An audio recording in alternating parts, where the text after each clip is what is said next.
Hello and welcome to another episode of Rewildology, the show that explores conservation, travel, and rewilding the planet. I'm your host, Brooke Mitchell-Norman, conservation biologist and adventure traveler. I'm pretty sure that we all can agree that we are in the middle of a tech boom. Tech startups are popping up everywhere, cars are becoming more and more sophisticated and will probably all be electric soon. The medical field is making insane advances in medicine, and AI, or artificial intelligence, has become a part of our daily lives. While many industries in the tech world are growing at record paces and becoming quite saturated, others are lagging behind. I'm sure you can guess which field I'm referring to. Conservation. What is the next wave of tech for wildlife and nature? Well, that question is what today's episode is all about. Today, we're sitting down with Alex Robillard, who's an expert on using AI for wildlife conservation through machine learning. Don't worry, if you have no idea how machine learning or artificial intelligence actually work, Alex breaks it all down and gives the 101 level explanation because I asked for it. Alex shares his story of growing up in a broken home, which forced him to spend a lot of time out in nature while playing Pokemon on his Gameboy. His early experiences fostered his passion for tech and the outdoors, and he knew from a young age that he wanted a career that connected the two. Although he barely graduated from high school, Alex will soon be Dr. Robillard, Ph.D. I'm very excited to bring you this new topic on the Rewildology podcast, and we'll keep you all in the loop as more techie things develop in Alex's world. If you're liking this show, be sure to hit that subscribe button wherever you're listening and reach out on Rewildology's social media pages. You can easily find links in this episode's show description. All right, friends, here's my conversation with Alex. Awesome, Alex. Thank you so much for coming on the podcast today and talking about a super cool topic that I have not had a chance to dive into. So I know I'm going to learn so much from you, and I'm sure that everybody listening will as well, because you are a tech expert. Like, what? And this whole new big wave that's coming into conservation. So very excited to hear all about that. And before we get to that, though, obviously big tech wasn't around when you were young and didn't know that this was going to be the journey that you're going to go down. So enlighten us. Tell us where you grew up and what was your childhood like, and how did you get through that when you realized that tech is what you wanted to do? Yeah, that's a great question. It's funny because I, growing up, always seemed to be kind of involved with tech in different ways, but didn't really think about it that way, mostly through like gaming. And a lot of my childhood was really spent sort of at this like really strange intersection of tech, gaming, and just kind of being outside. I grew up in Chester County, Pennsylvania. This area is known for the Wyeths. The Wyeths are a family of painters that started with N.C. Wyeth, and then kind of, through the ages, it was N.C. Wyeth and Andrew Wyeth and then Jamie Wyeth. And they painted and illustrated these, for lack of a better term, like epically beautiful paintings of just the whole area. It really inspired them. They started this thing called the Brandywine School of Art. And I grew up in that. Sounds gorgeous. Yeah, it absolutely is. So some of this was voluntary. I would go outside a lot, but some of it was involuntary. In my family growing up, one of my family members, unfortunately, was suffering from alcoholism.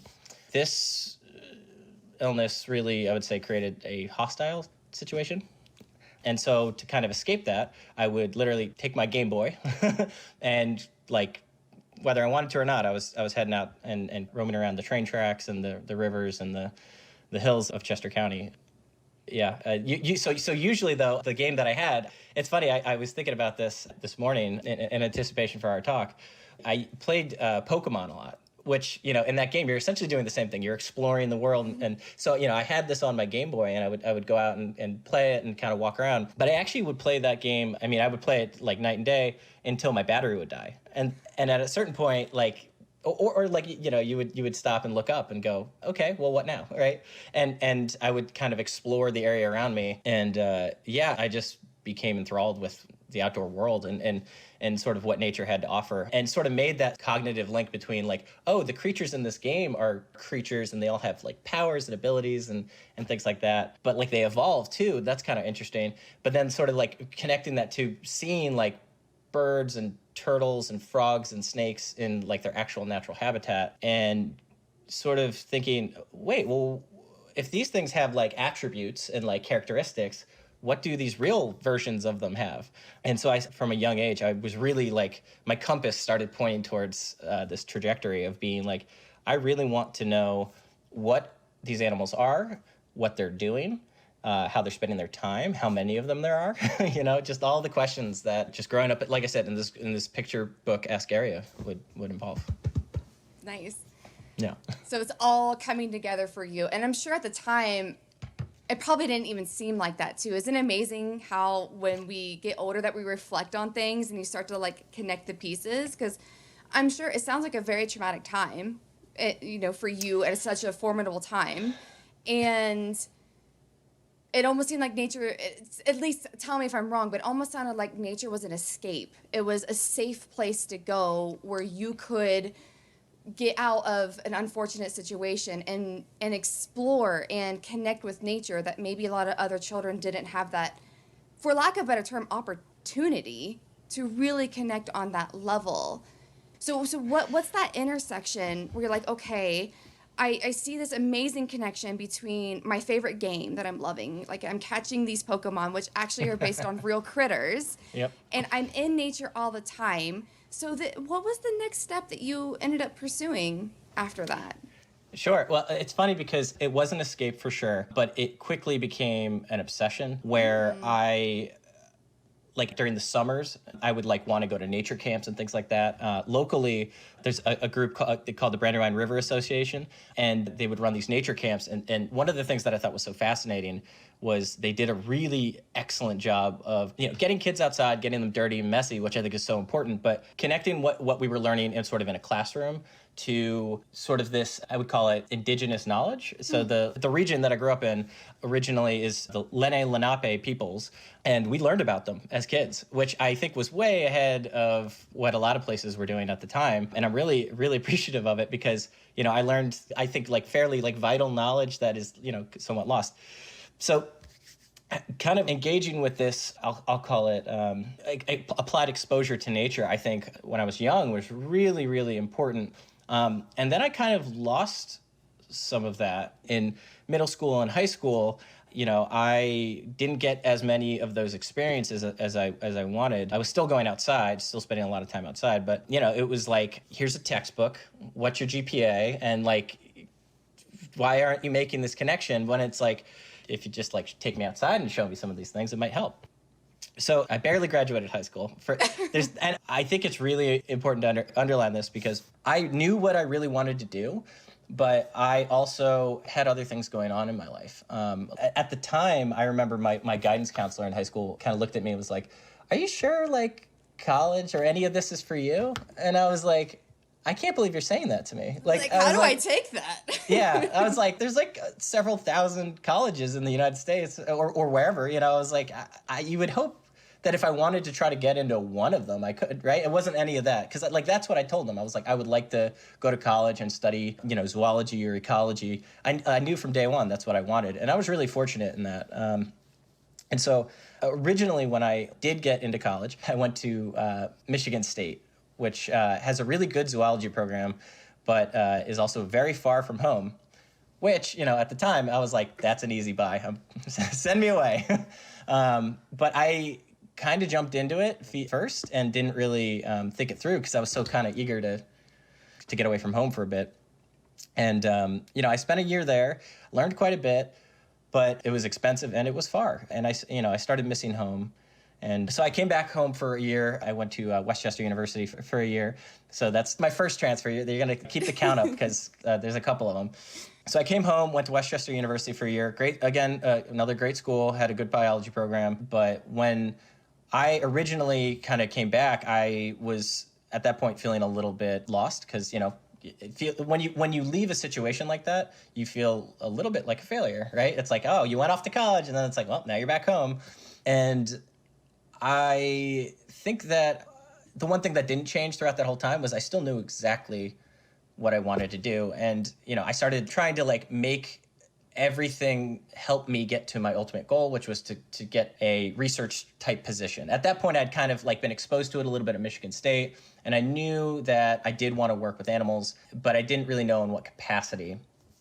And so I like started like working at a pet store, thinking like that was going to be like really insightful, which it was in its own way, but not in the way that I thought it would be. But it did give me this view of I certainly didn't want to do that with my life. I knew that both like veterinary work, because I knew that it would kind of entail a lot of this more serious sort of like I don't want to say depressing, but like it would entail a lot of this sad work. Wasn't really what I wanted. And then the other thing too is I knew that anything sort of around sort of like particularly livestock management, things like that, like I don't know. I mean, I eat meat and things like that, but I'm not super comfortable with treating living things as even like ants. I can't treat them as like just numbers. Yeah. So I went to Westchester. I did work at this pet store, and it was horrible. But while I was doing that, I was like, okay, well, I don't want to do that. So what can I do? Like, what does real research look like? Because I saw some of it at Michigan State, but I was like, that was mostly through the lens of like a zoology club and like talking to some professors, which was cool and insightful. But yeah, I was like, what does it look like to me personally? How can I put myself in that situation and experience it? Because I then started realizing like, oh, like that's the trick, is like you need to experience it.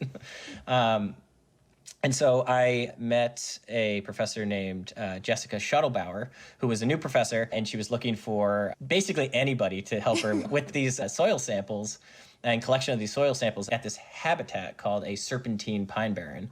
And these are super cool areas. They're like essentially like I might get this mixed up, but parts of the Earth's core essentially will shoot up through the mantle and then like into the crust. And just like squirt out just a little bit of the crust. And so that area creates this like really super thin layer of just like bedrock that just kind of like lays there under. And so then the soil that sits on top of it is usually really sandy. And it's only like anything from like a few millimeters to like a few inches thick. And it'll be like this across like a huge habitat. And so like trees can't really like root there, but like other like wildflowers and stuff like that can pull up like really interesting sort of different organic compounds that allows like, I don't know, like special kinds of orchids and things like that to live there. She essentially was like, hey, do you want to come help me with this? And also like, do you want to do it for free? And I was like, yeah, I'm already working this other job that I hate for money. So I was like, I can absolutely help you for free because this sounds great and it gets me outside. The other fun thing is the habitat actually ended up being adjacent to my friend's property that like his family grew up on, and I grew up on as a kid, and in high school, like, would run around and get in trouble and stuff like that on the property. So I ended up literally, after I would be done work, just walk over to his house, like walk across the borderline over to his house and be like, hey, how's it going? But yeah, we were doing transects for essentially trying to do all kinds of things, like measure respiration levels from the different plant communities in that area, and also measuring the density of the briar bushes around there. So that was kind of a really interesting first experience. Was basically a lot of this habitat is being encroached on by briars. For those that aren't familiar with that term, it's just like thorny bushes. And so it was like, all right, well, we got to plant the transect to go all the way across, but over there is 3 feet thick briars. And it's like, who's you or me? Who's going? Like, we were like drawing straws to do it. It was so funny. And she was super patient. It was like my first time ever doing any of that stuff. And I basically came away from like that first field experience, like muddy, bloody, and I couldn't have been happier. I was like, this was one of the best days that I've ever had. And I was like, people get paid to do this? This is incredible. And so, I spent time doing that, like receiving soil samples and whatnot. And it was just a really nice first experience while I was there. But it also got me to thinking about how I was still sort of in this situation where I was learning everything still out of a textbook. And I was like, what are the odds that like somebody is doing this in a different way that can help me understand this a little better? Because at that point, my experiences like as a kid at the BVA, I was like, that really stuck with me. Those are things that I remember still. What was so visceral about that? And I really think it was just the experience of doing it hands-on. Well, it's funny. So when I started sort of looking for, I was like, I want to find a program that really engages with you hands-on. I want something that feels a little bit more immersive. It's not just like I'm a major at this college, and I got really lucky. So my dad is from upstate New York, and I was like kind of describing to him what I wanted to do, and he was like, have you checked out the environmental school at Syracuse? He like this is as a family, like lifelong Syracuse sports fans, Gorange. But yeah, no, I was like, no, I didn't even know that was a thing. And he's like, oh yeah, just go look at it. And so I did, and I was like, this is exactly where I want to be. I was like, oh my gosh, it like blew my mind. And so I inevitably applied to and got into the SUNY College of Environmental Science and Forestry, although it is a college associated with Syracuse University, so I have like a joint degree from both. Spoiler, I graduated, but but it is its own sort of self-contained college. It's really an interesting situation. It's they're all one campus, but it really has its own sort of culture, all its own. And you know, the funny thing is, it's like, to give you an idea of like what this place is like. It's very special. It's very special to me, but it is so outdoorsy and so like, the idea that you would learn if just out of a textbook is like the exact opposite of this place's mantra. The SUNY ESF is every single lab you have time outside. That hands-on, that ability to go outside and go, oh, like these are the insects that I'm studying, or oh, like these are the trees. Like I've hugged a lot of trees, literally hugged a lot of trees to get their like DBH and whatnot. But yeah, I mean, it was just a complete 360 to what I had experienced in a classroom prior to that. And it was life-changing. I was exposed to a professor there. His name is Dr. James Gibbs. And he essentially is like a rock star scientist. That's the best way I could put him. He's been there for quite some time. And he's essentially the guy responsible for almost all of the Galapagos tortoise work, and has done some really, really interesting things as well with snow leopards out in the Altai. And I took his conservation biology class, and my major there was conservation biology. So I was like already kind of like set on doing it. But when I took his course, he shared his field experiences, which sounded absolutely wild. He shared his projects that he was working on, which sounded absolutely fascinating. And then he shared some of the more applied approaches. So he had also started a small company where he had actually designed, him and a group of tech people, had designed a device that, so the Altai is like covered in snowpack like year round, or at least most of the year. And when it is at its densest is when when the snow leopards are primarily out and about and roaming around. But it's also when the hunters come out to poach them. And so as a anti-poaching mechanism, what they've done is designed a device that they would actually stick inside of these log cabins that exist out there across this range.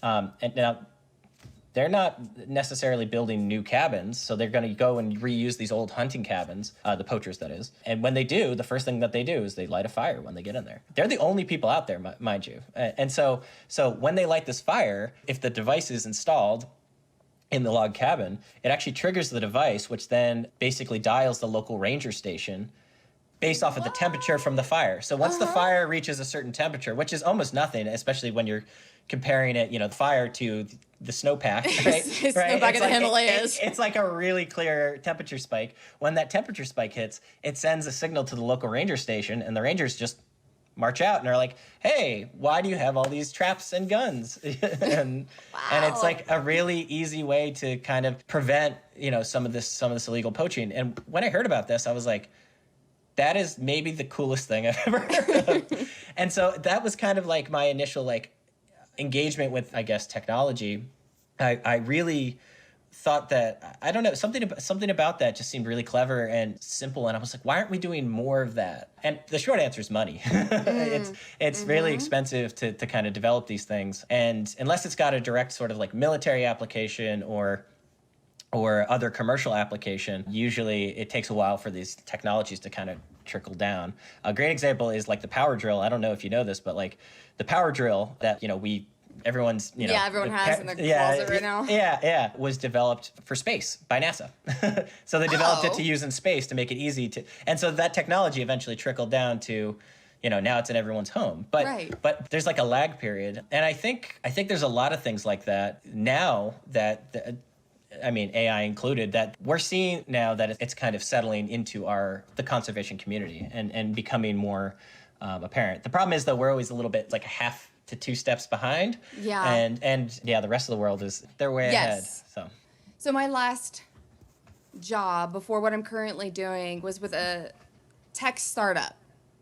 And while my particular role was something that I'm very versed in, it was people management. Being in a tech startup was one of the most valuable experiences I think I've ever had, because it's so different than the conservation world.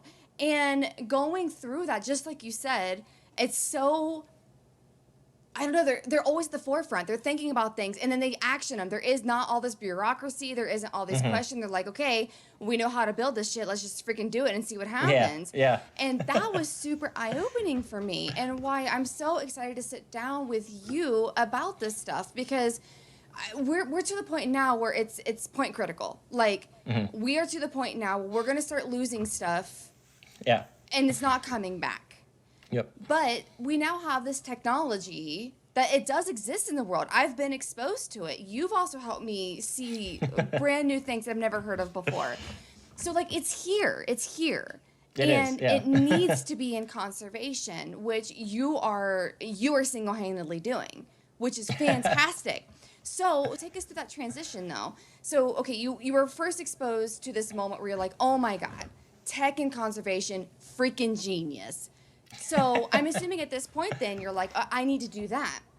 So then how did you get from this amazing story from Dr. James Gibbs to your actual AI work, what you're doing now? So what was that transition? How did you find AI? Like, how did you get into this thing? Yeah, well, so when I graduated from ESF, I immediately started looking for grad schools because, again, I knew I wanted to do something applied. I didn't know it was AI by any means, but I knew that I wanted to. Around what year was this, to help put in perspective? When did I graduate? That's a great question. I graduated in 2014 is what my degree says. I think in that time, I finished all my schoolwork, but I did an internship at the Syracuse Zoo for a year because I was like, I wanted to see if the zoo experience was similar to the pet store experience. And they're not. They're very different. I mean, there are some minor things, but generally speaking, it's a totally different thing. And I was actually really happy with my experience there.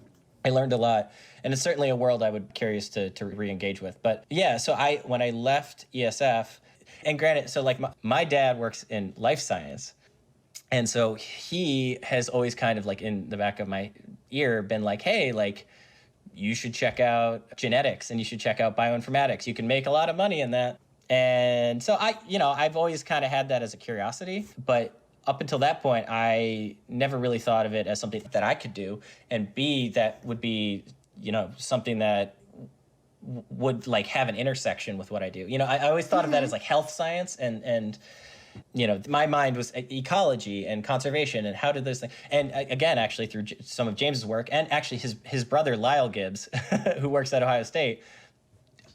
Yeah, there you go. Yeah. That's so funny.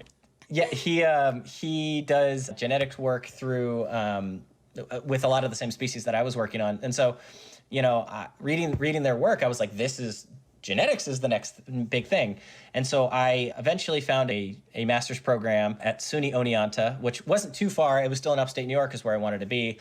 But I ended up working on wood turtles, which were very different. Up until then, I'd only worked on like Massasauga rattlesnakes as an undergraduate and had my experiences at the zoo. But yeah, I started working on wood turtles and doing genetic work with them. Now we're to the genetics part. Okay, so now you're starting to funnel into a different side of tech now. Yeah, because I remember that. So I graduated with my undergrad in 2014 as well. And there seemed to be at that time, from what I recall, like an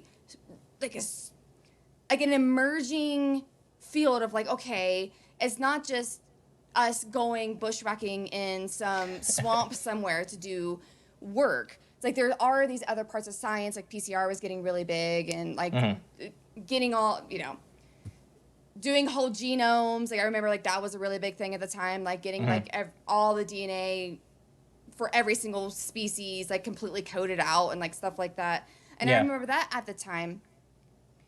But again, there wasn't really much conversation about any bigger tech.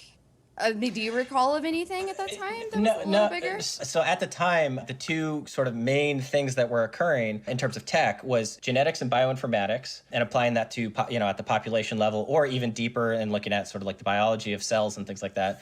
Or it was stable isotope analysis, which a lot of folks, like, that was the hot new thing. It was like, yeah, like, let's look at trophic levels. We can figure out what every organism is eating by going around sampling everything in their environment and then looking at their stable isotopes to figure out, like how much of these is in each organism, which is, was really cool. But also, I guess for me at the time, I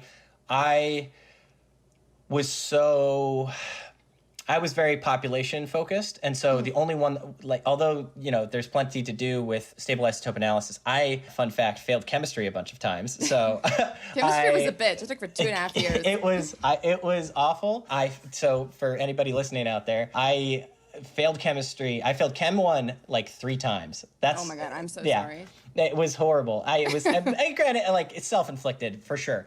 But, the problem is transitioning schools. It makes that really hard. And then also just, for me, right, like, it's right there again. I was like, chemistry, but animals, organisms, I didn't, like, nobody really bridged that connection until I got to ESF and I took the chemistry course there, and they, like, actually did kind of make that connection for me and talked about things like stable isotope analysis and, made it engaging for me.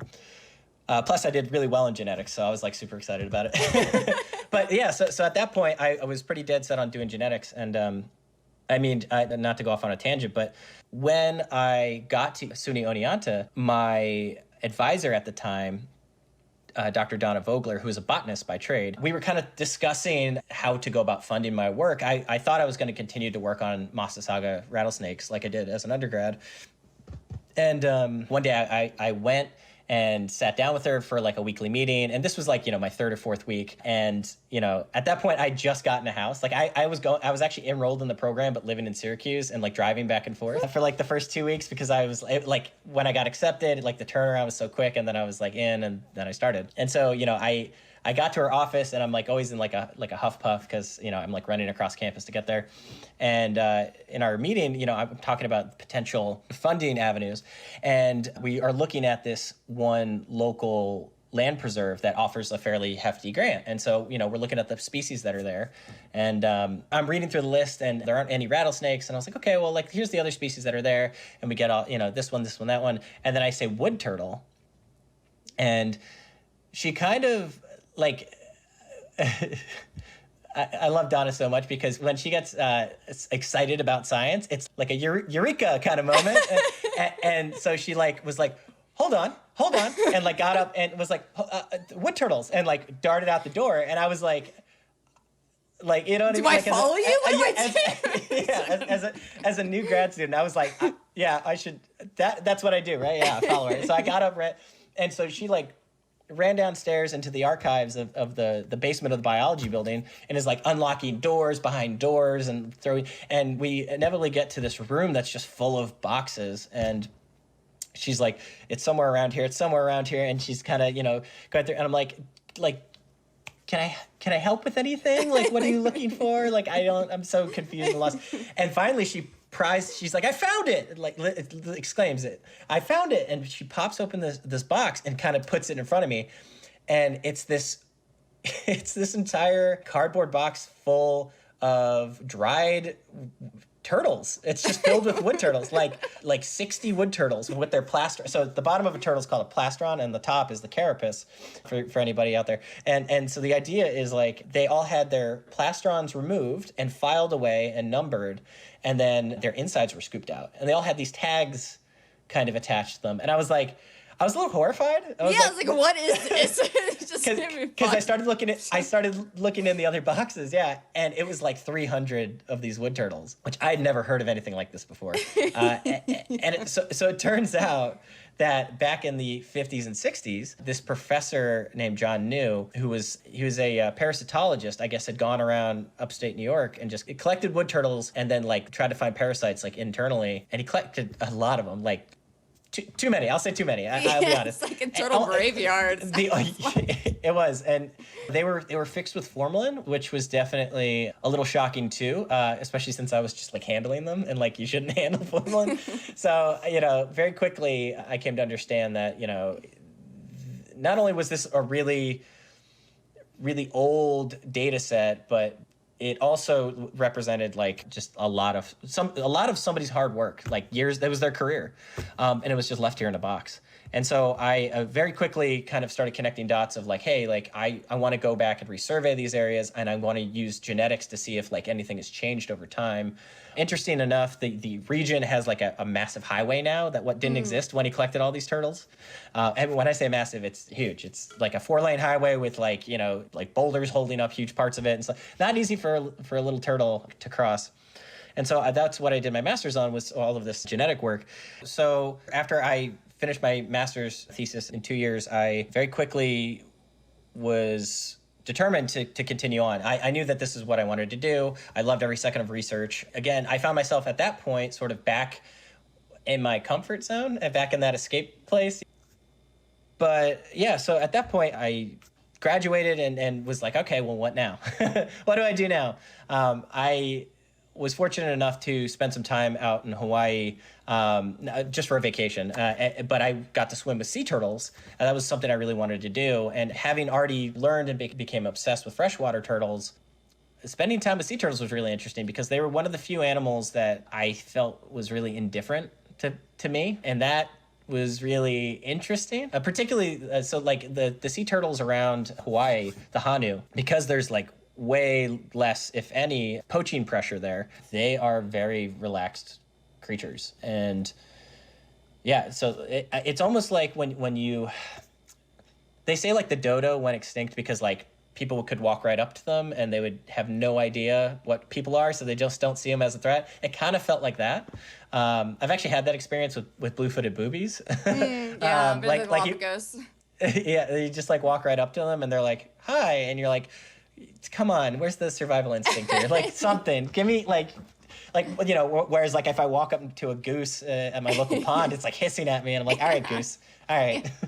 But, so just that experience kind of got me really curious about, what they were all about. And so I knew that at that point I really wanted to work with sea turtles. And at the time, I had, through a mutual connection, had found a professor at George Mason University who was interested in working with me. Really kind of gave me this really strong sort of, what's a good word to put it? Really made me feel wanted as a graduate student, which, as an undergraduate, especially having transferred, I didn't really have, although I loved Syracuse, I didn't really feel academically wanted by and even as a master's student I kind of had trouble finding a program. I picked Oneonta for that exact reason because they seemed like they really wanted me there, but George Mason really went out of their way to kind of roll out the red carpet for me, and I was like, yeah, well, this it's projects working with sea turtles, they seem to really be engaged, they've got decent facilities. I was like, I don't see where I can lose here. And so I started off there and got into all kinds of different sea turtle work, but it was, to put it bluntly, I very quickly found myself in a really bad situation while I was there. And, there are certainly good people at George Mason. There's definitely people doing excellent work, some of which I still stay in touch with, and they're great collaborators. But as a program, I think there are some things that, and it's not unique to George Mason. There are some things that need to be really strongly addressed, and I think it's problems that other programs do suffer from, but uniquely I think George Mason suffers from several of them. So one is the lack of funding. When I joined the program, there was sort of talk of hey, we've got collaborations with the Smithsonian and we've got these funding sources that we'll plug you into, and you'll be funded, you'll be good. And at no point did that really ever kind of come to fruition. Monetarily wise, most of the grad students in the program were making $15,000 a year. And that is, especially in the DC area, that's not super livable. And I think over the time that we were there, they bumped it to 16 or 17. But we as a collective, really actually tried to get together and say hey, this isn't really cutting it. and it fell on deaf ears, like very deaf ears.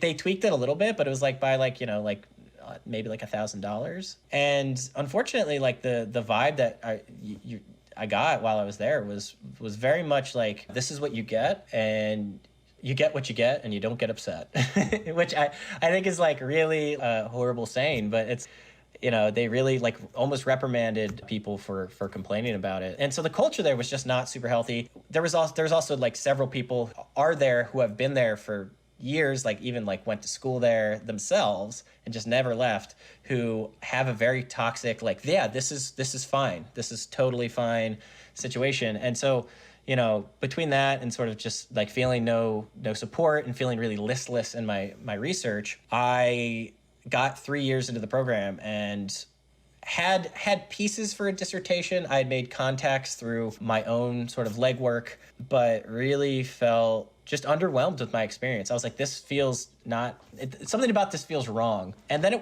I had a conversation with a few of my collaborators about that specific thing, because basically some of our funding hadn't come through, and my advisor was like, okay.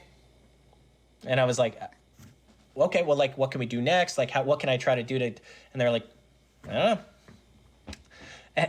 And like, that's like a really, indifference is like, I don't know indifference is a really hard thing to overcome, because if they had like a negative response, at least that's feedback, you know what I mean? Like at least they're like, oh, you're not working hard enough, right? Or something like that. I don't know. That's at least something like I can take and do something with. But indifference is like a whole different level of toxic silence, ghosting. Like, I just, you know what I mean? And at that point too, I keep in mind, I did this at Oneonta as well. I've been working several jobs to try to like bridge that gap. I mean, I've worked at breweries, I've worked at distilleries, I've worked at sushi restaurants. I mean, I've worked all over. And, so at that point, like getting creative and like how to fund this, because again, I'm still like, I know what I want to do. I'm totally set on doing it. I'm going to do it. It's just, I need to figure out how to do it.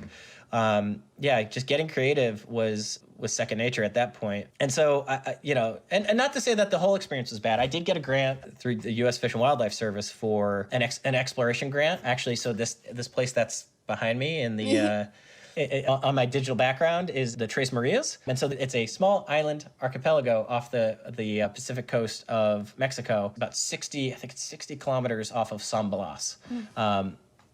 This group of islands is super unique because it was actually found way back by Captain Cook. So there's like records of like Captain Cook coming to these islands and being like, there's so many turtles here that we can't.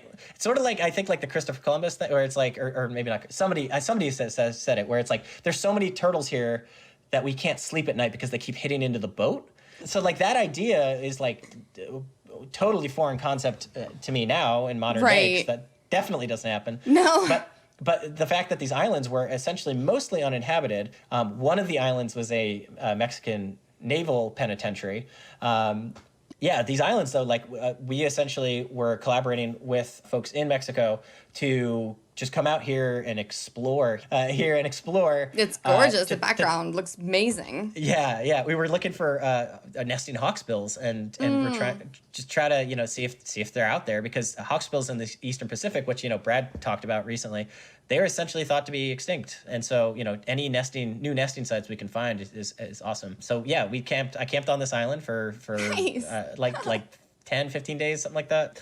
A lot of scorpions, but a lot of hermit crabs too, which I thought was kind of cool. They like rattle at night when you walk around because they all hide in their shell when you walk by them. But yeah, it's like really beautiful place. But so it wasn't all negative. Like I said, I still have some contacts at George Mason, but I knew that this couldn't be the only part of my research. And so I knew that I wanted to sort of transition out of there. And around that time, so as I mentioned, George Mason has a partnership with the Smithsonian. And so thinking about like, hey, I need some place that's a little bit more academic. I want a better environment for myself. I thought like, okay, if I could just kind of like maybe try some of these courses that they offer, maybe try to like talk to just different people. Maybe I can find a different advisor. In doing so, I ended up talking with Dr. Cody Edwards at George Mason. he pointed me in the direction of the Smithsonian Mason courses, one in particular that was focused on bioinformatics. And actually, a great example of, unfortunately, kind of one of the ways that like that program isn't well designed, I had to pay for it out of pocket, or I had to find funding because I couldn't use my teaching assistantship to pay for it. So I actually had to find a way to pay for this class, even though it's right in the suite of courses, it should fit right in. It's just like, it's little design things like that just don't really advocate for you as a student. You know, they don't really help you out in any way. It makes it just that much more complicated. And mind you, like, I'm speaking as a student who, I'm from the United States. I'm also white, right? And it's like, there's all these things that kind of like make this whole process easier for me. A lot of my colleagues who weren't international, but just weren't, like, they ran into all of the things that we hear about, you know, when we talk about sort of like conservation and ecology not being inclusive. They had all of my issues plus their own. So it's just like, so it's like, I actually kind of feel really, I feel really lucky because I am, to have gotten sort of, you know, to where I am, because like given that some of them, like, they didn't even get funding, this external funding or things like that, because they couldn't apply for it. They couldn't apply for these small grants to help. They couldn't take these classes because they're international students, right? It's only for, you know, just like weird stuff like that. That's just, it's just like, that's not cool. It's like extra hoops to jump through. And it's like, yeah, I don't know. It just, there's like a ton, like I said, I could speak for hours on just that, but yeah. So I feel like we need some drinks for that one. Yes, yes, absolutely. Pour out the whiskey, let's go. Yeah, so I took this course, it was a bioinformatics course, and it's actually out in Front Royal at the Smithsonian Conservation Biology Institute, which is SCBI for short, alphabet soup in the government. And the instructors were Dr. Klaus Kloffe and Dr. Rebecca Deco. And this was the first time, and like, this is another issue with that program. Again, I'm not going to go into it, but this was the first time I had found like an applied course where I like, these are things that are actually like, we're going to do it here now. We're going to actually do it. You're not going to read about it, like you will, but you're not just going to read about it, you're going to actually do it. We sat down, we annotated and pieced together a red siskin genome, which, you know, they're working on red siskins. It's like this little beautiful red bird, I think from Central America. Somebody's going to be yelling at me for that. I'm not a birder, so... Birders, you let us know. Yeah, no, definitely. And well, it's funny too, because they're like, I guess in Europe, they're like really common. People keep them, every like city in Europe has like a siskin breed. I don't know why I remember this, but every city in Europe has a siskin breed, but the native red siskins are like super endangered because they keep taking them to go breed them in Europe for their different, like, you know, I don't know, each little town has its own, like, this is our variation. I don't know. Anyways, I learned how to put these genomes together, and I was really enthusiastic about it. And I started pestering Rebecca specifically about these genomes, and I was like, hey, I want to learn how to do this as well as you know how well to do this. And, you know, just the conversations that we had, and I started kind of talking to her a little bit more about my thought, like some hypotheses I had about, you know, applying these tools to Eastern Pacific hawksbills and things like that. And she, you know, we had this really great conversation, and, you know, I was like, so can I like drop by your office and like learn? And she was like, which, you know, I'm sure at the time she was like, yeah, if he wants to come by the office one time, sure, no problem. She was like, yeah, sure, come by anytime. But I took that. She know? Little did she know? I took that very literally. And, you know, I basically started going there, I want to say like weekly to bi-weekly for at least, I would say, about 3 months. And so I would take the bus, or I'd walk to the bus station at George Mason, take the bus to the train, take the train into the city, and then hop off and then head into the Natural History Museum. And that, for me, was like, I think it was like an hour and 45-minute round trip. One way. One way, it was like an hour, 45 minutes. And so, you know, it became this 4-hour trip that I was making weekly to try to just... I knew that if I just kind of stuck around, that eventually I would, like, maybe fall into something. And you know, again, too, while working, I was working other things and trying to, you know, make ends meet. And inevitably, Rebecca, you know, who absolutely changed like the trajectory of my career. One day it was like, you know, you've been here a lot. And I was like, yes, go on. I know. I know. You're like, oh yeah, have I? Oh man, oh no. You noticed me. You've noticed, Yes. yeah. And it just got to the point where she was like, well, if and at this point, I had kind of already asked her to be on my committee and help me kind of figure this out. Because once I kind of laid out what I had at Mason with her, she was like, okay, it doesn't sound like you have a lot of direction. Like, let me try to help you with that. And just in our conversation, she's the head of the data science lab.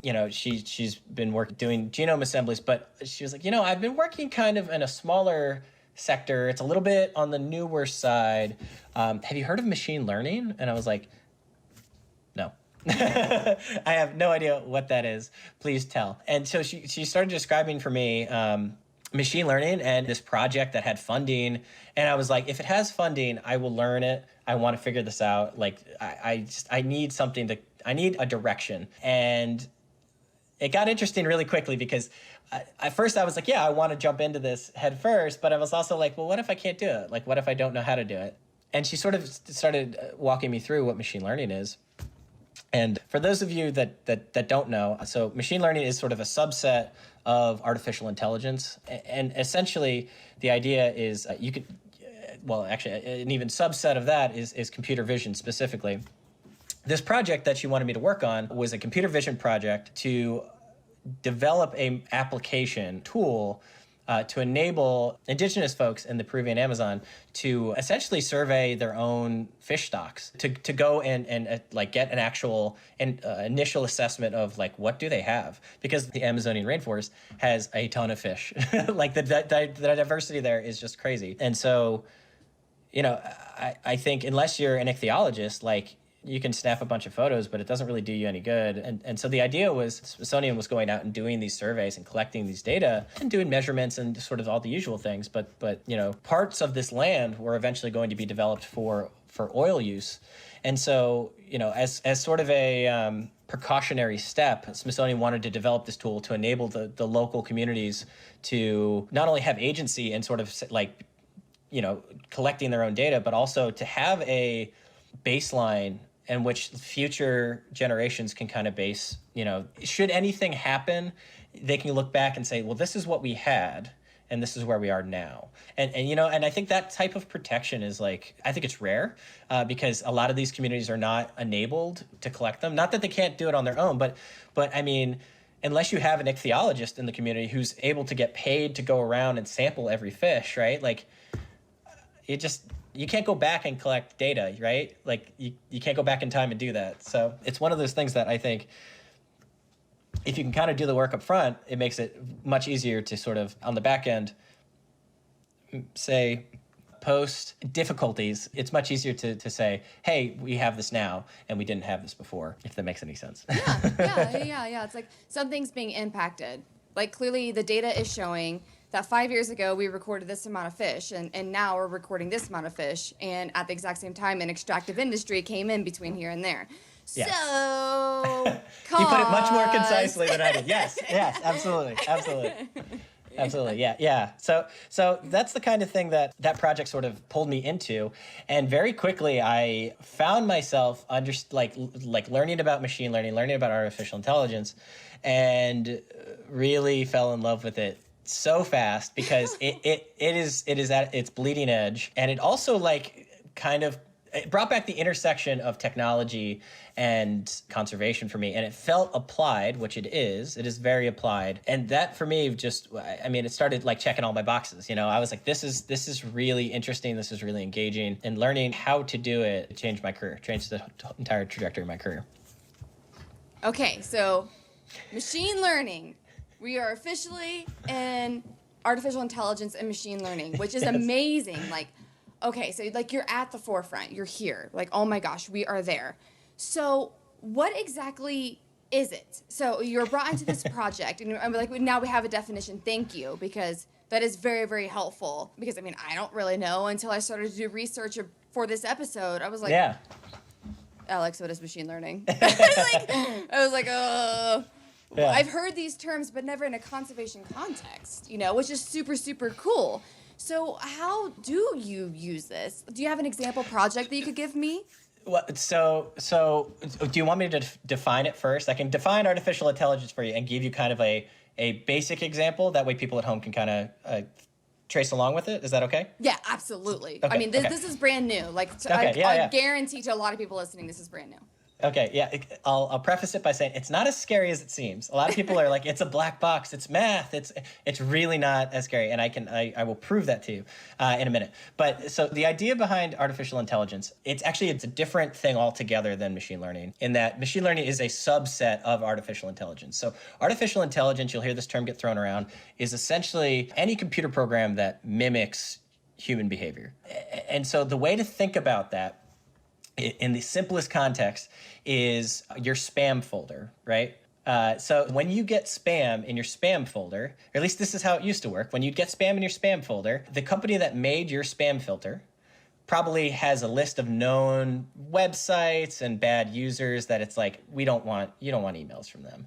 And then you can also tell your spam folder, hey, I don't want any emails from, Bob from HR or something, like, you know what I mean? Like, you can throw those in there and it goes, okay, well, anyone with the @hr.com address, we'll filter those out. Simple as can be. That's essentially like a really simplistic version of artificial intelligence. Machine learning, though, actually uses data to learn and to, I guess, catch the things that you didn't know you wanted to catch. So in the same example, in our spam filter, right? If we had a machine learning model, not just an artificial intelligence model, but a machine learning model, which is still mimicking human behavior. If we had a machine learning model that was our spam folder, every time that you gave it one of those websites, it would read your email and it would learn what a spam email looks like. It might be because there's, unsavory words in it, or unsavory photos, or somebody, some prince from some country is asking for, money, like, yeah. But like all of those things collectively, when read through, that's data. And so it'll use that to sort of create I'll call it a cloud of data points that it goes, okay, well, like when a new email comes in, if it falls close enough to this cloud of data points, we're going to consider it spam, and you'll never even see it. You don't have to tell me it's spam. I'll just snatch it away. That's why sometimes things accidentally get pulled into your spam folder, because there might be something about it, like, I don't know, maybe your crazy aunt or uncle is like sending you all capital letter email that's like, Merry Christmas, Happy Birthday, Happy Holidays, or whatever. That might trigger it, and it's like, oh, all capitals. No. Let's put that in there. And then it gets stored away in your spam folder. That is a machine learning tool. And so that's sort of like, in the simplest terms, is kind of like the difference between those two things. So what I do is I actually do computer vision, which is a subset of even machine learning. It's wow, a version, we're getting layers down now. That's cool. we're getting deep, which is actually, like, to be honest though, like that's what it's called. It's a form of deep learning. And so the idea is when you create these machine learning models, you can actually add in, and I'll stay topical on this one because this might get us too deep, but you can actually add in these things called hidden layers, which you can add in a ton of them, and they allow you to sort of, instead of looking at things with linear relationships, you can look at things with more complicated relationships. That's as simple as I'll put it. And you use these things called neural networks that essentially mimic the way that our brain works. And so in these neural networks, you have like nodes similar to neurons in your brain, and you are just passing information through these. And so to take a step back, a more simplistic version of computer vision, right? The idea that a computer can see something really comes down to this idea that computers see pictures way different than we do, right? So like when you see a picture of, if I were to pull up a napkin and draw the number 8 on it and snap a picture of it and send it to you, right? You would see on, when it arrives on your phone, you would see a picture of a hand-drawn 8. And that's how you interpret it. It's black and white, and it's a picture of an 8, right? But to a computer, that's an assembly of white pixels and black pixels assembled in a very specific way. And the way that's actually interpreted is like, let's say I pressed really hard in the middle of it, and so that's darker, but then other parts of it are lighter. Like that is white, black, gray, and like variants of all of these things have values, right? Like when you put them into a computer, each pixel has a value. It has an actual number assigned to it, right? So like if you were like in Microsoft Paint and drawing just blue, right? Everywhere you scribble blue, the computer might be seeing that as like the number 25, right? Like let's say 25 represents blue. It might just be 25s all over the screen, right? But to us, it's the color blue because that's what we're telling the computer to tell us. Does that make sense? Yeah. Okay. Yes. Yeah. Yes. Yeah. Yes. So Yeah. it's pretty much taking the visual world and putting it into like a number code, essentially. Yes. Yeah. Yeah. It's just taking pixels and flipping them into the numbers that are like, because computers run on binary, right? You have ones and zeros. But like, as we have developed computer languages, they get more nuanced. And so the way that photos work on your computer is that when you have pixels on your screen, they're actually, the computer knows them as numbers, but we see them as pixels. So when you get a giant picture that is all, to us is a picture, but to the computer is a rectangle or square of numbers, all that is a mathematical matrix.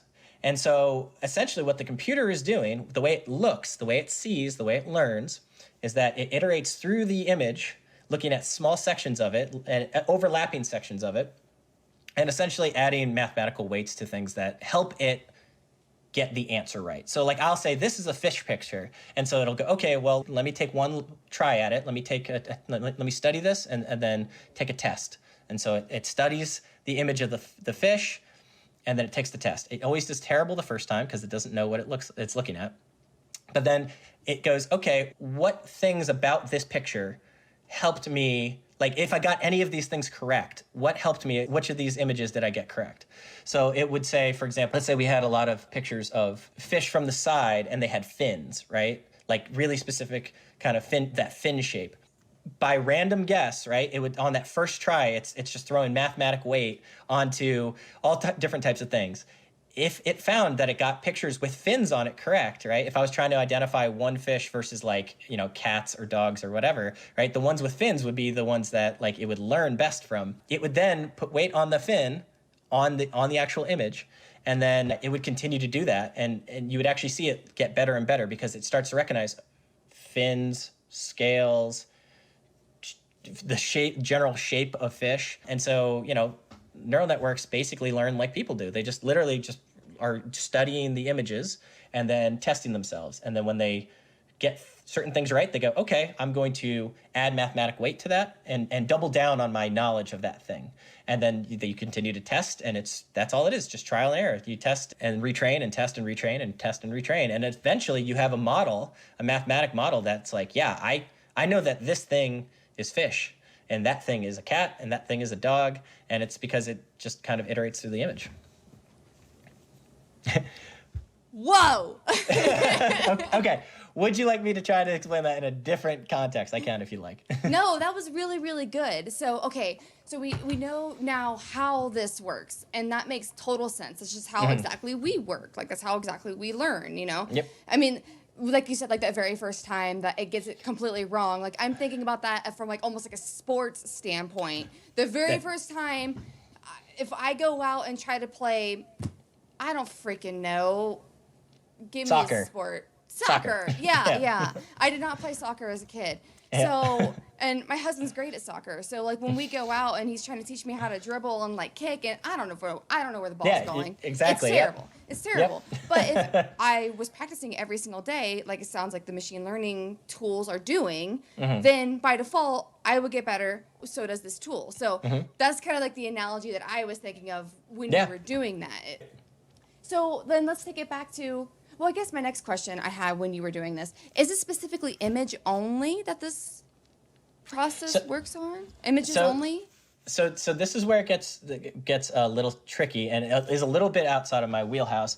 So you can do this with all kinds of data. So images are usually, images take a lot of processing power. So the reason you need to use deep learning on images for the most part is because, like I said, standard machine learning is good for sort of linear, more simple problems, right? Like, is it this or is it that, right? Like really basic things, but like looking at numbers only.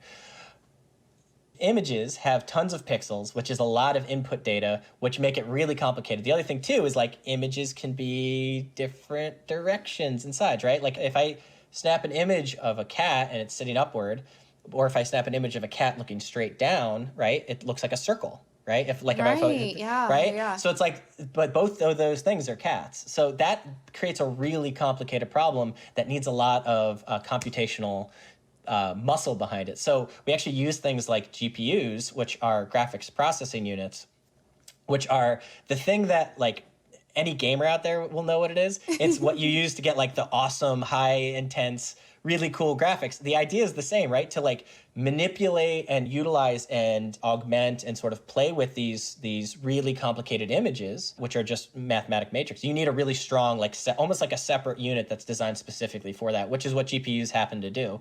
So they're used in virtual reality and like I said, high cutting edge gaming because they're good at GPUs are designed to manipulate pictures, right? And so we use it on our photos because they're just really good at matrix math, fast matrix math. So it's almost like this is a device to help you learn how to play soccer within like minutes.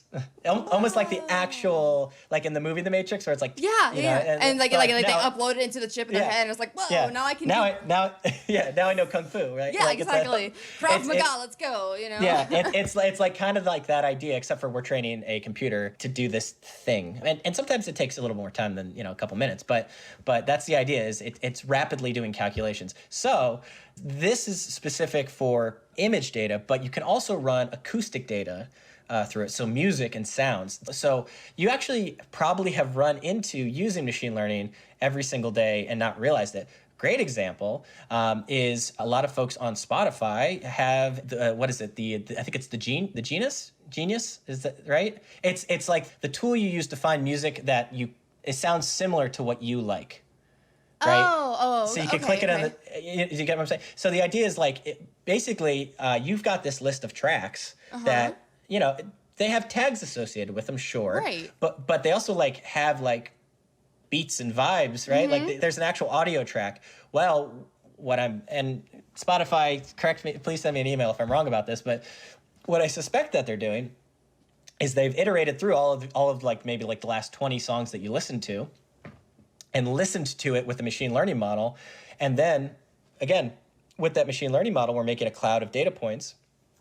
When you want a new song and you go to that Genius bar or whatever it is, when you click on it, it pulls up a whole sheet of songs. And it's like, well, some of that has to do with the tags, sure, but some of that has to do with it's been listening to your music, and so it finds other music that you haven't listened to that's also kind of near your cluster of songs that you're listening to. That makes total sense. You know how much music I listen to on Spotify?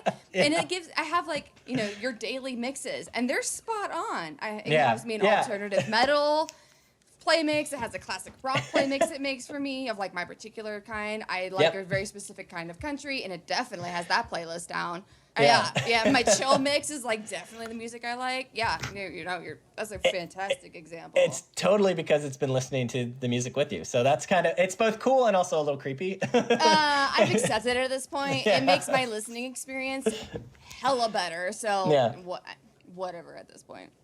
So then the other way that you run into it is actually you are looking at it right now. So I'm in a segmented space, right? This is a machine learning algorithm that made this. Like my background's back there. I'm not on the beach. I don't know. I know we talked about it earlier. I didn't mean to fool you, but no. But seriously, so what the model is doing, right, is it's been trained to recognize human sitting at a desk pixels, and then background pixels. And so it's just learned that, like, because I'm moving around, right? This is happening. It comes with me.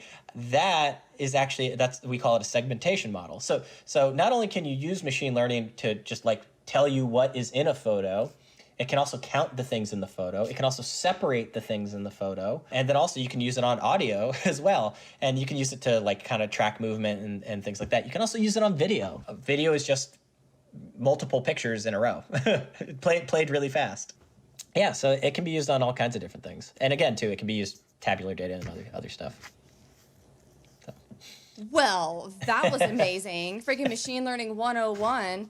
I know that's really helpful because I've never had it explained like that to me before. So thank you, Spotify, for using machine learning. You make my every single day a lot better. I do appreciate that. And just also to hear how it works on images and stuff. And so Okay, so let's now apply this. We understand artificial intelligence, machine learning, and then the deep learning that you do, because these images have so much things, essentially, pixels that need to be sorted out to figure out what the hell's going on, which that's really cool. That we just see something and it takes that much computational data. Oh, I had another question. Yeah. When you said GPUs, that came from like the gaming world. Did it actually, was that developed through the gaming world? Or was that something else that was taken from somewhere else where gamers were like, this is freaking cool, let's use it? Where did that come from? Yeah, so if I'm not mistaken, and again, I can already hear somebody clacking on their keyboard. So GPUs, graphics processing units, their growth is absolutely due to the gaming industry, and in part as well, particularly virtual reality. And so just the need to be able to have better, higher resolution, better lighting, higher definition images in the games is it's been a major driver, which I'm a huge fan of those things because I have a GPU, so I'm kind of I do both. But nowadays actually, so that has actually trickled into another industry, another couple industries have kind of jumped on the bandwagon here. So GPUs, originally for gaming and for VR, and then inevitably somebody was like, hey, that's good at matrix math. We'll use it for machine learning and deep learning. Now it's being used for mining of cryptocurrencies and things like that, which I'll be honest with you. Can you explain that? Yeah, well, as much as I can. Because I don't know.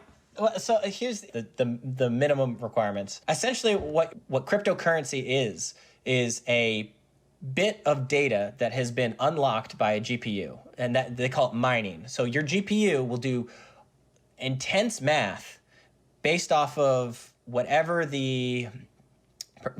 you're mining for is basically it gives you a math problem and your computer solves it, right? And when you solve it, you're rewarded with a tiny nugget of data, right? That's essentially the simplest terms. So your really smart GPU is working on math, sits there, works on math, and then you are able to pluck out a really small piece of data that has value, right? And the reason it has value is because... What is the data of?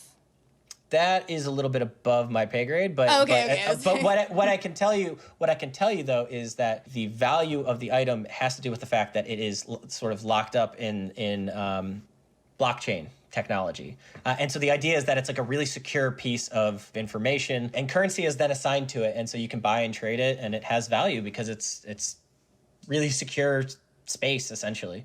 My point in bringing it up, though, is that, although I think GPUs are awesome and I myself am a big gamer, unfortunately, the flip side of this, I think, is something as AI as a community needs to at some point reconcile with, is the fact that there is nothing sustainable about utilizing these tools. And what I mean to say is, so when it comes to the actual development of the tool, there is a ton of rare earth metals that get harvested. That extraction process, although the mining company doesn't necessarily pay for it, somebody's paying for it. Some of these extraction processes are horrible for the environment. So there are selenium mines and things like that are these rare earth metal mines that essentially, they'll extract it from the earth and they'll just let it dry out in the open. And that covers a wide area, but the muck that is left over from that development is it's just toxin, and there's no way to fix it. And so it's just kind of left there. And so you have this really interesting sort of parallel situation to sort of the way we used to strip mine for gold and for silver, which we used to use cyanide to do that. And we were just dumping cyanide into the environment. Cool. The idea is sort of the same. A lot of this is unsustainable. And so when we acquire these tools, whether you get a GPU because you get really excited about machine learning, or whether you want to set up a mining operation for Bitcoin, or whether you want to, just play awesome high-end video games, I think it's really important to take a second and recognize that not only is there a dark trade for all of this, because a lot of it comes from illegal sources, also it's just inherently very unsustainable. So Personally, I think that there is no better use case than sort of these projects that I've been working on to utilize these types of technologies. Because like even sitting here, like in our having our conversation, out of the periphery of my eye, I can see my computer running, right? But I can see my GPU, although it's processing what's going on here. But I could do that with a much smaller GPU. Now, granted, I use it for other things, but like the power usage that comes along with it, and just the fact that I had to purchase it and install it and all that, there's a huge long line of sustainability issues that kind of come along with that. So I don't actually take it very, like, although the GPUs are really cool and I'm really excited about them and upbeat, I also want people listening to this to recognize that like there's intention with this, with the purchase of these things, and I think that we need to be more intentional about everything we do. And I'm like a big proprietor of that. So yeah. So with that said, utilizing these tools for good going forward, I think is like something that I am a huge advocate, advocate for. Because right now, like we have instances where like, unfortunately, we are utilizing machine learning for a lot of evil. Things like that, like facial recognition is a really common one thrown out there, but I think that the wielder of the tool is really the most important thing. Mm-hmm. So what I mean to say is like, there are instances of machine learning models being developed for the TSA, right? They want to develop a machine learning model to, in their eyes, they call it like recognizing, and I'm using quotation marks for anyone who's just listening and not watching the video, but they call it like finding a terrorist, right? Like that's the idea. But when you look at, like if you were to go on Google and just type in terrorist, right? Like I'll just say this, you're going to find images of a certain type of person who looks a certain type of way, not because they're actually terrorists, but just because that is what society has kind of like regurgitated, labeled as a terrorist. And so there are actually models. There's a really great book called The Atlas of AI, which I recommend for anyone who wants to learn more about AI. And it's an easy read. It's not a technical read. It's like I said, it's a very easy read for anybody just entering into learning about this stuff, that talks about all of these issues I'm describing now. They go on and talk about how, actual models have been based off of data like this. And it's like very biased data, and the computers doesn't know any better, well, right? It's racist data. I mean, that's the best way to put it. It's funny because some folks, when all the time it comes up, we say like AI is inherently racist. And that, I guess, is too simple for some people. They're like, well, a computer can't be racist. But it's like, okay, well, then you're just making me say more words. But the truth of the matter is like the data that it's based on is racist, right? It's not rooted in reality. And so, another great example of this is like if you were to Google, there was a time period, it's actually better now. I tried this recently because I was like, I wonder if that still holds true. If you were to Google healthy skin, the majority of photos you would find would be white people. And so if you built a model based off of that, you would run into an issue where anytime it photographed or whatever you're using it for, if it photographed a person of color, it would say that they didn't have healthy skin. Now, I know it's just like, people are probably thinking like, well, I would just avoid that, right?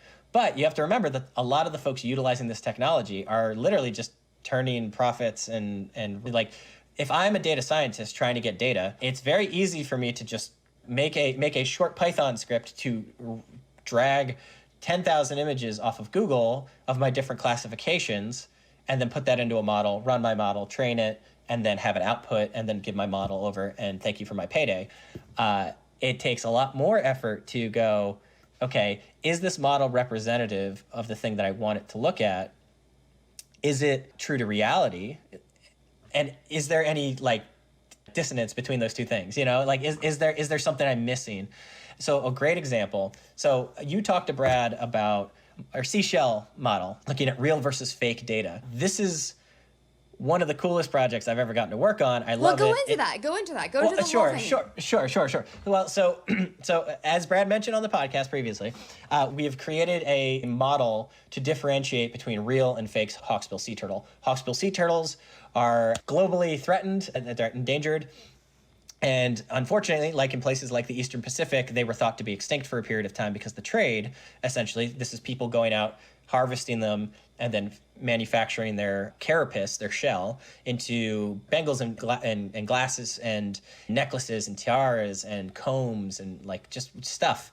This basically sent their numbers and like I said, we thought they were extinct at one point.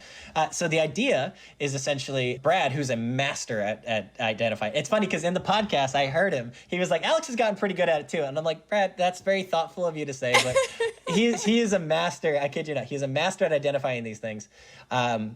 And I'm okay at it now. I'm okay. I'll say that. But he's got way more time looking at different items. So, but yeah, the idea is that to build this model, like the goal ultimately is to give purchasers agency to know the difference. I will say that one way you can know the difference is that the sea turtle will be actually like way more expensive. So it'll be like, here's a brush. And it's like, it's a $400 brush. Now, granted, for anyone listening, I have short hair. So maybe there is $400 brushes that are worth it, but I can tell you that if it's between one that's made of sea turtle and one that's made of plastic, the one that's actually made out of plastic will probably work substantially better. That would be my guess. But ultimately though, my point is, other than like price or like burning the actual material or genetically testing it, unless you are trained to identify the stuff, it can be kind of hard. So what we've done is try to essentially, I've tried to put Brad in your pocket. I've tried to put an expert in your pocket. So we went out and collected a ton of data. I mean, several thousands of images, thanks to the Sea Turtles network of a lot of volunteers, definitely a lot of conservation professionals who, I would take a second right now to say thank you for, if they ever listen to this, thank you for your contributions, because this data set didn't exist prior to all of them kind of putting the time together to collect it for us.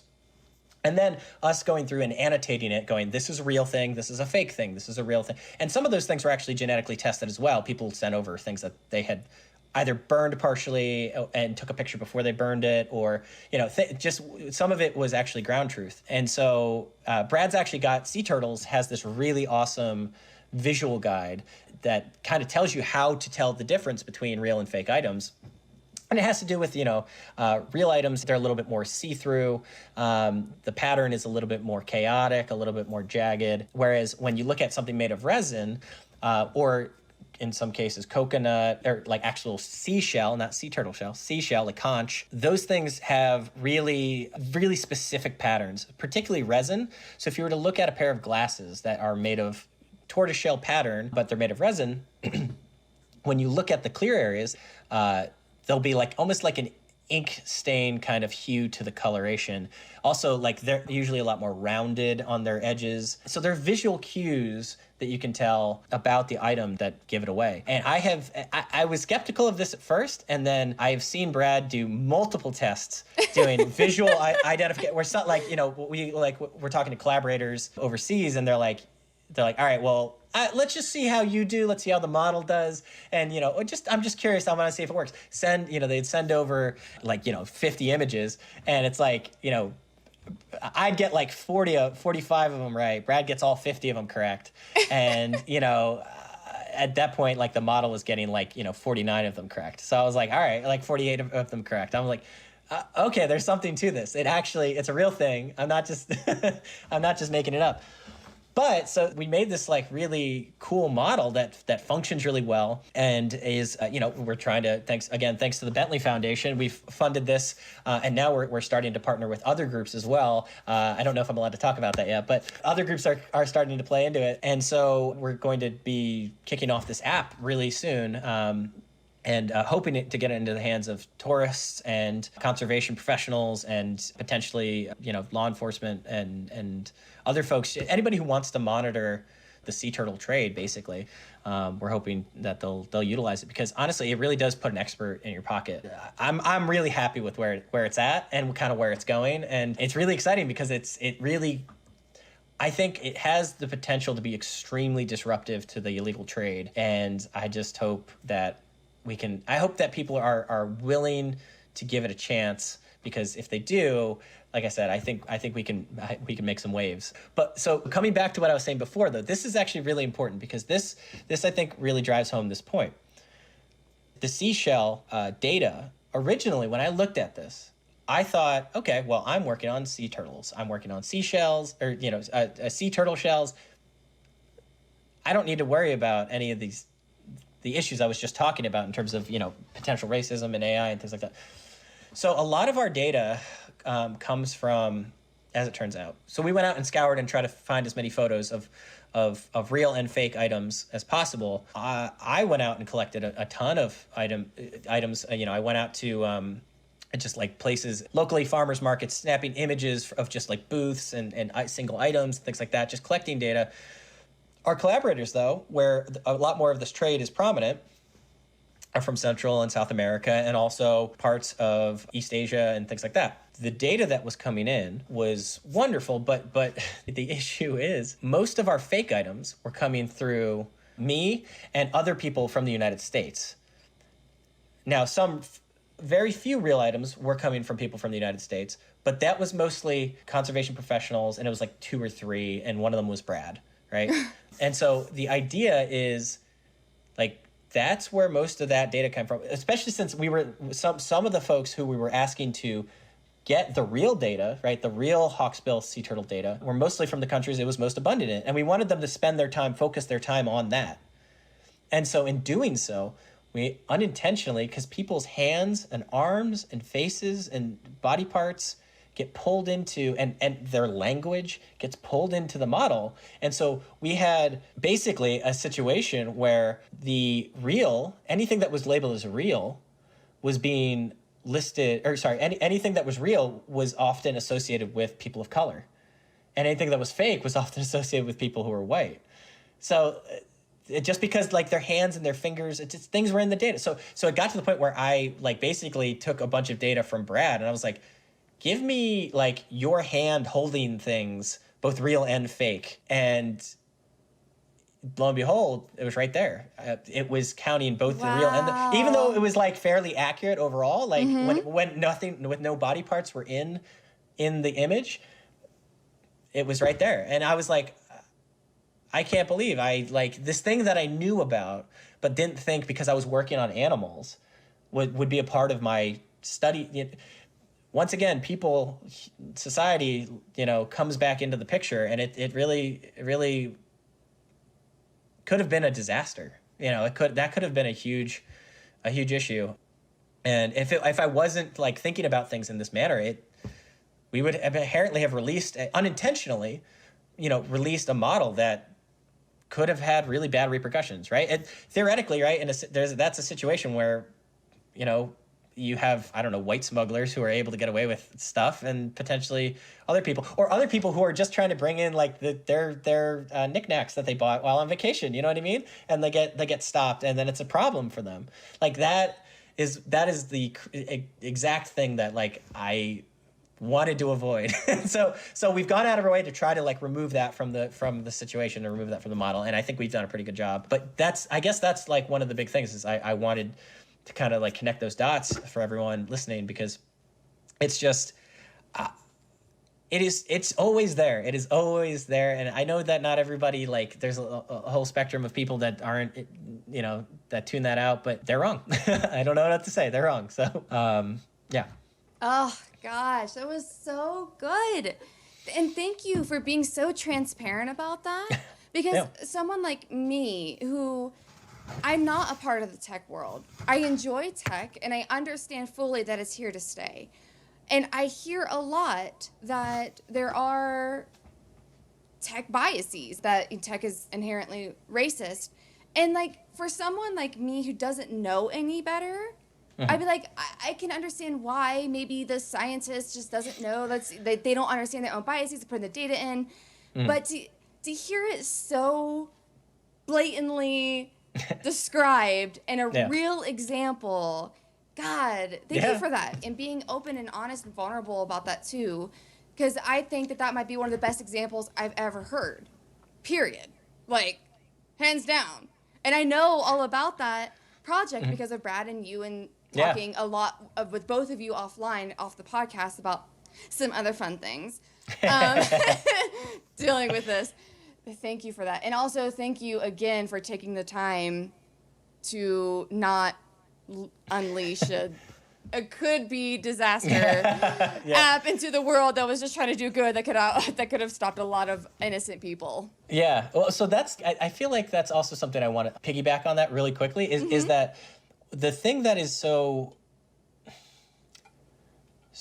the learning part about machine learning is not that it is like you do teach it how to learn things, but you aren't always certain about what it learned. And that is very scary, and it's very powerful because there could come a time where, like what we were just discussing, like where, I mean, I'm literally trying to create an application to identify real versus fake sea turtle knickknacks, like boiling it down to something, although there's a cool conservation implication, right? Like, but like the fact that could potentially harm somebody for no reason other than that their skin color is different is like, those two things seem like they should, like, unless it hit me in the face like it did, so it's like we don't know what the repercussions are of all of these things. And so it's really important to go out and get feedback. If you are thinking, and if anybody's listening, if you are thinking about trying to utilize these tools, it's important to do your homework and also get a lot of constructive, diverse viewpoints on this. Brad and I, although we were like searching for funding for this, there have been a handful of people that we've gone to and said, hey, like, give us your opinion.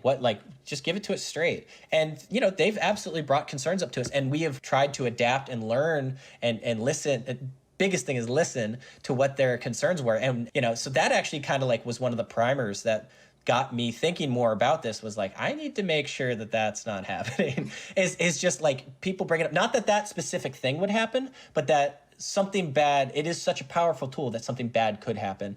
And unfortunately, financially, like we're a small unit. It's just a couple of us, right?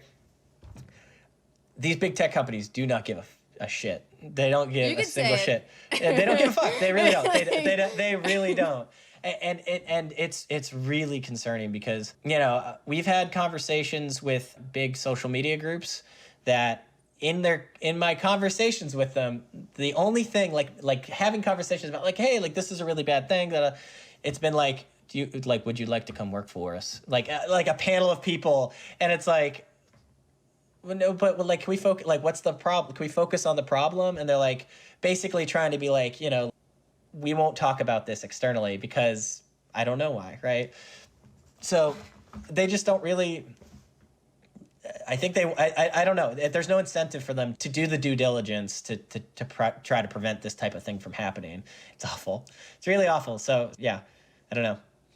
It's not all pretty. It's not all pretty in deep learning, but there is good. There's a lot of good work happening for sure. Yeah. And I think that too, one of the big reasons why I wanted to have you on is because we only hear of those scary headlines.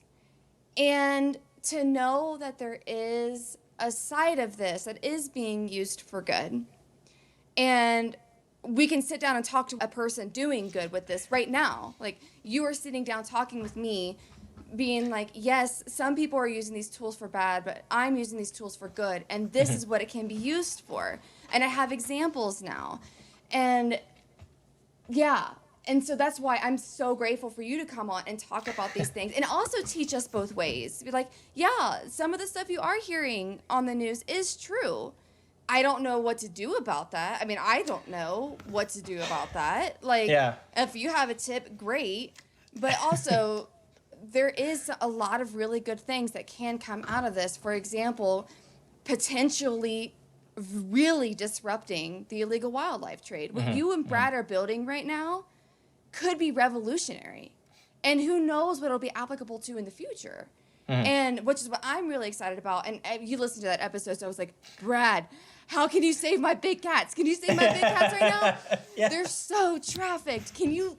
And he's like, Brooke, I don't know, pump your brakes. I don't know about that stuff. Maybe one day that can be used for big cats. But yeah, so that's one of my big motivators is like, yes, there is a space for this in conservation, and it does exist, and we have a real person and a real example doing it.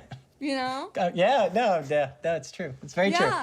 Yeah, no, it's exciting. This is going to sound very funny, but so earlier you were like, you're the person doing it, and that is true. I am doing it, but there are a few other people working in sort of lateral spaces, and I don't want to be the only person. I'm lonely. Everyone at home listening. I really don't. I don't want to be the only person working on this stuff. And a lot of folks in the data science lab, mind you, are. And we do, like I said, we do have a few other people, but we could probably count them on two hands, I imagine. And if not, maybe an extra finger or two. I don't, it's really, there's not too many of us. Like I said, there's people also working on like parallel things, but not anything in terms of applied. And so I would actually, if this conversation has spurred any interest in folks to learn more about AI, I would say, I already mentioned the Atlas for AI book, but the best way I think to learn these tools, and I think you don't need a PhD, although I'm a PhD candidate now at the University of Maryland. I failed to mention that I've transitioned over, but I'm a PhD candidate now. You don't need it for this. I am only doing it because I started on this journey and I want it for myself. But you don't need a PhD to do machine learning. A really great way to get into it is look up Jeremy Howard, who runs a program called Fast AI. And the whole concept is to make neural networks uncool. Because like only exclusive things are cool. So he's like, all right, well, I won't make it exclusive. Jeremy, all of his assets are free and they're online. And I found them to be very approachable. And the purpose is to be able to teach people how to use these tools without, like I said, a PhD. So hopefully I've made it less scary for everyone. And of course, I'm always happy to like answer questions and things like that in regards to it. Yeah. Good. Awesome. And I think too, so you have like one very specific example of like how this is so applicable. What do you see as the future of this? Where is this going to go? I mean, I can see maybe a point where there's going to be some sort of tech in everything we do. Are you seeing that? Are there other applications, or what can you predict or think is going to happen in this space for conservation specifically? Yeah, it's a good question. I do believe that. So I mentioned how I feel like these technologies sort of trickle down. I firmly believe that this will become sort of like we were talking about stable isotope analysis and bioinformatics. This will become a completely new, it arguably already is a new field that will hopefully prove to be as disruptive as we were talking about. I mean, honestly, there are so many applications. Speaking of which, if you're out there listening and you have data, please, by all means, come and talk to me about it. I would love to talk about it. But I mean, the possibilities are, when I say they are endless, they really are. It's a case-by-case use, but at the same time, it's a picture is a picture is a picture, right? So it can be of any species or anything like that. So yeah, the possibilities really are endless. I really hope that there comes a day. Well, I'll just say this. Something that I'm working on is I think there might be a method for us to use these tools to sort of more objectively define species. And I am hoping that there comes a day where everyone doing any sort of ecological field work is going out into the field, and when they capture their seal, their tiger, their capuchin monkeys, whatever, like they are snapping photos of them in a deliberate way so as to capture that data. So later on, when we might lose it, it's there and we have it, and we can analyze those data with machine learning. And I'm hoping that becomes a part of everyone's pipelines, because I know 100 turtle biologists right now that have hard drives full. Some of them are unfortunately deceased, and in their homes are just hard drives of pictures of turtles. And it's like, it's there, we just have to go and try to, utilize it the best we can. So. Yep.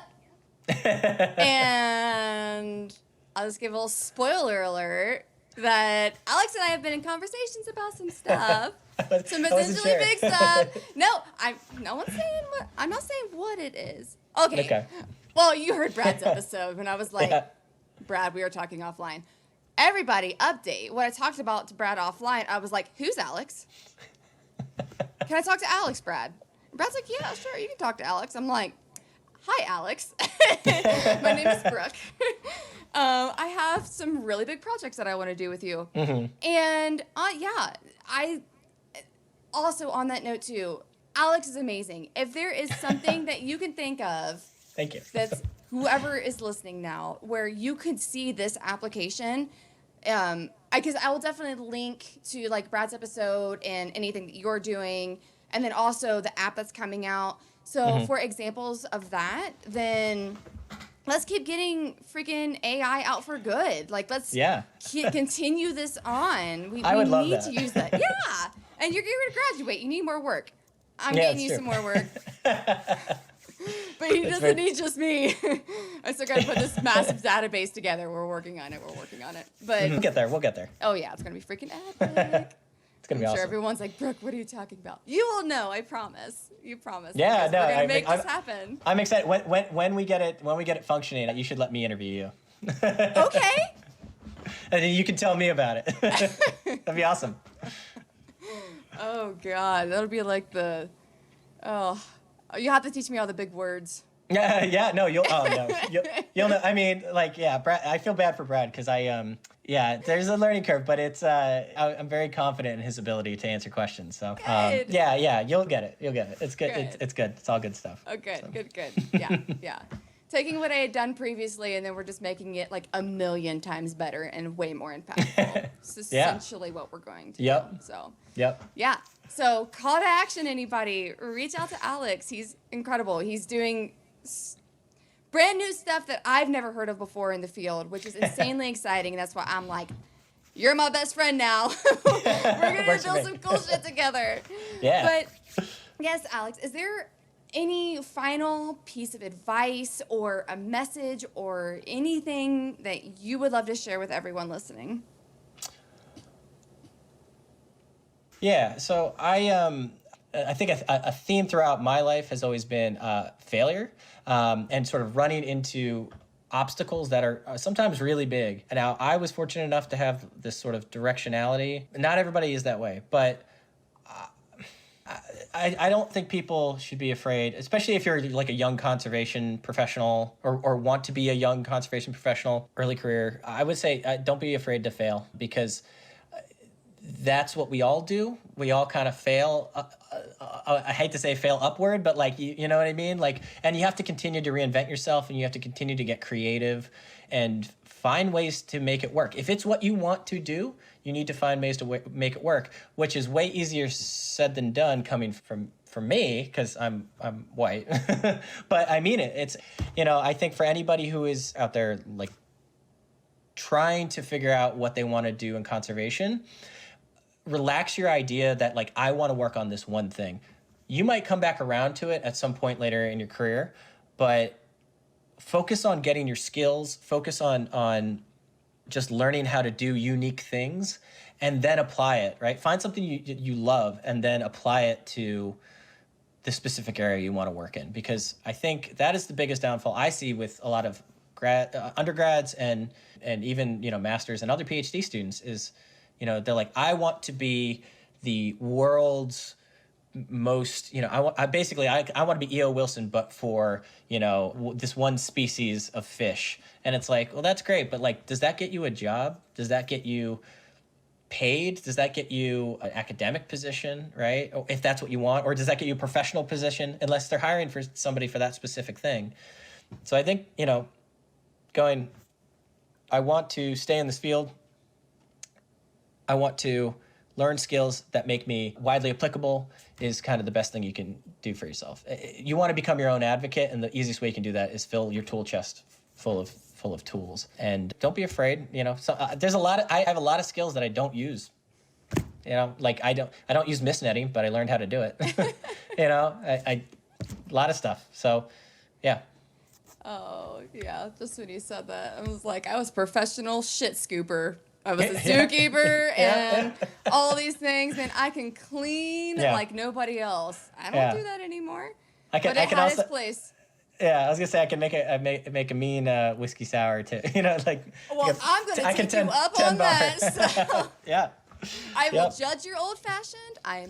Fair. I know my way around an old fashioned. So I will take you up on that. They're like, Brooke's all about that. Yeah, I talk about it all the time.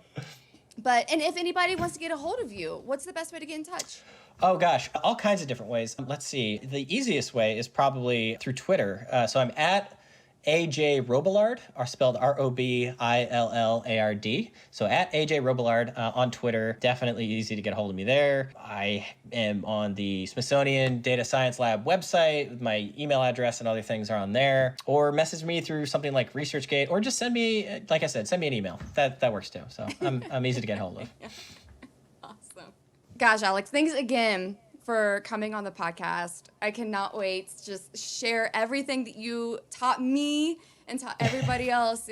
Like I said, you're at the forefront of the next wave of conservation, and really excited to see what you do and maybe this amazing project we're putting together. I think it's going to be awesome. I'm not going to lie. I'm really excited about it. So I'm really happy we're collabing on it, because it's going to be cool. So. Oh, awesome. Well, thanks so much, Alex. Hey, thanks again for listening to this episode of Rewildology. If you like what you heard, hit that subscribe button to never miss a future episode. Do you have a cool environmental organization, travel story, or research that you'd like to share? Let me know at rewildology.com. Until next time, friends, together we will rewild the planet.